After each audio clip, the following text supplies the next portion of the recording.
नमस्कार दोस्तों। आज की कहानी है अपने कर्मों का फल तो भोगना ही पड़ता है। एक राजा था, वह बहुत ही धर्मात्मा और न्यायप्रिय राजा था और वह भगवान को भी बहुत ही मानता था, बहुत बड़ा भक्त था। उसने ठाकुर जी का मंदिर बनवाया और एक ब्राह्मण को उसका पुजारी नियुक्त कर दिया। वह ब्राह्मण बहुत ही अच्छा और धर्मात्मा था। वह राजा से कभी भी कुछ भी नहीं मांगता था। उसके स्वभाव पर राजा भी बहुत ही प्रसन्न थे और उसे राज मंदिर में पूजा करते हुए भी कई वर्ष बीत गए थे। उसने कभी राजा से किसी भी प्रकार का कोई भी प्रश्न नहीं किया था। फिर एक बार राजा को एक पुत्र पैदा हुआ था।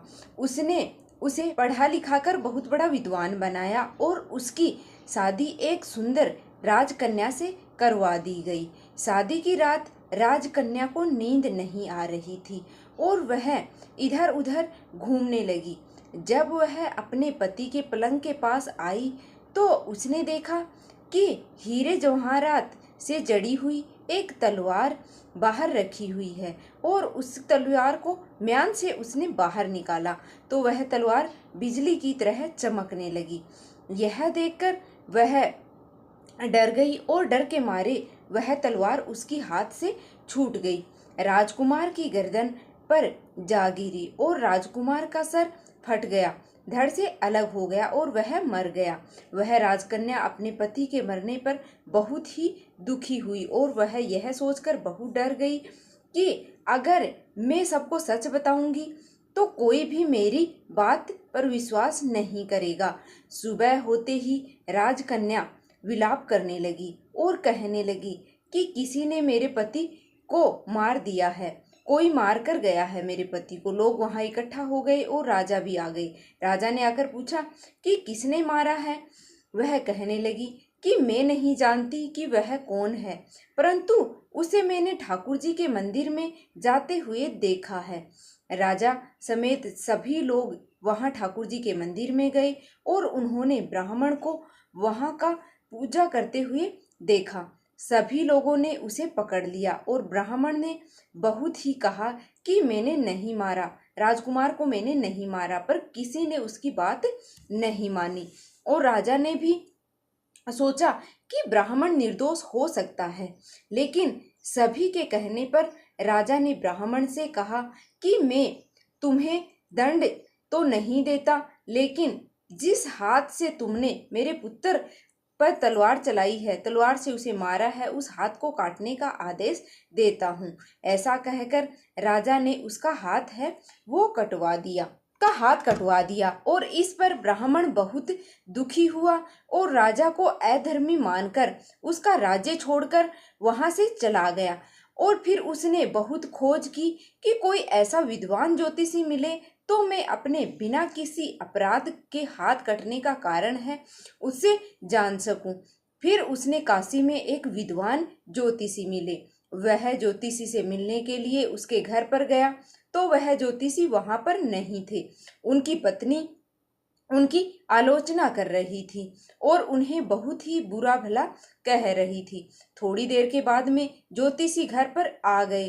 घर आने के बाद भी उसकी पत्नी है उनका तिरस्कार करती ही रही। फिर भी वह चुप रहे और उन्होंने अपनी पत्नी को कुछ भी नहीं कहा। इसके बाद वह अपनी गद्दी पर जाकर बैठ गई और ब्राह्मण को देखकर ज्योतिषी ने कहा कि कहिए ब्राह्मण देवता, आपका कैसे आना हुआ। ब्राह्मण ने कहा कि आया तो था मैं अपने ही बारे में पूछने के लिए, लेकिन पहले आप अपना हाल बताइए कि आपकी पत्नी अपनी जुबान से आपका तिरस्कार है वो क्यों करती है। तब ब्राह्मण ने कहा, तब ज्योतिष ने कहा कि यह मेरी पत्नी नहीं, यह मेरा कर्म है। दुनिया में हम जिसे भी देखते हैं, भाई, पुत्र, शिष्य, पिता या फिर कोई भी संबंधी है, वह सब हमारा अपना ही कर्म होता है। अपना किया हुआ कोई भी काम शुभ या अशुभ हमें भोगना ही पड़ता है। इसलिए मैं भी अपने कर्मों को ही खुशी से भोग रहा हूँ।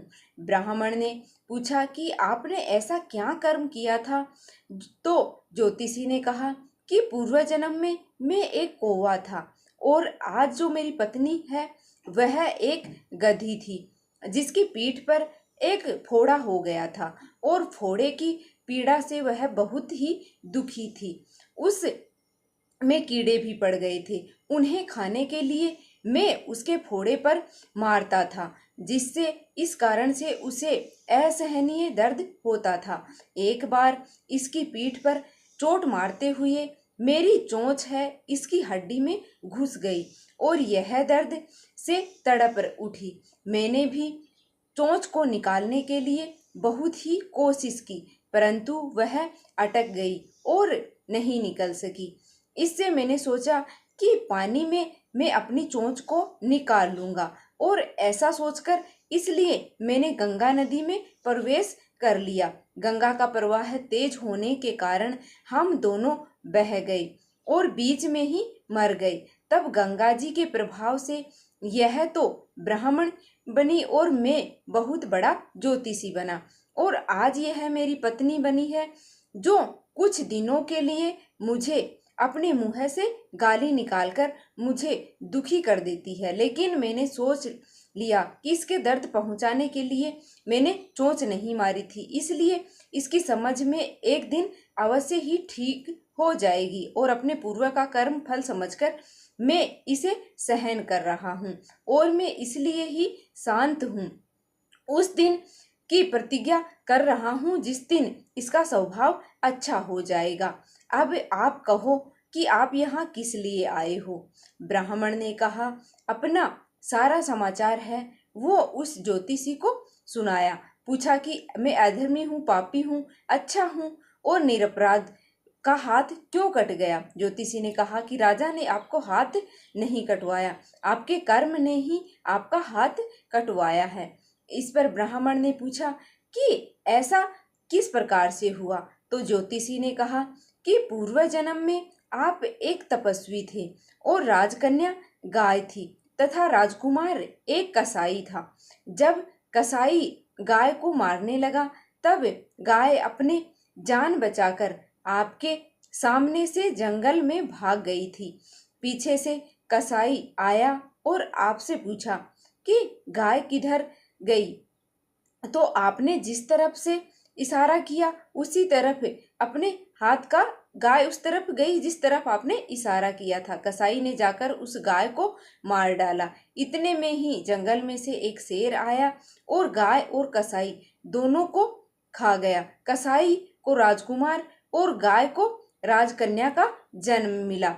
एक पूर्व जन्मों में किए हुए कर्मों ने एक रात्रि के लिए उन दोनों को इकट्ठा किया, क्योंकि कसाई ने गाय को मारा था और इसी कारण से राजकन्या के हाथों में गलती से ही तलवार गिरने के कारण राजकुमार का सर है वो धड़ से अलग हो गया और वह मर गया।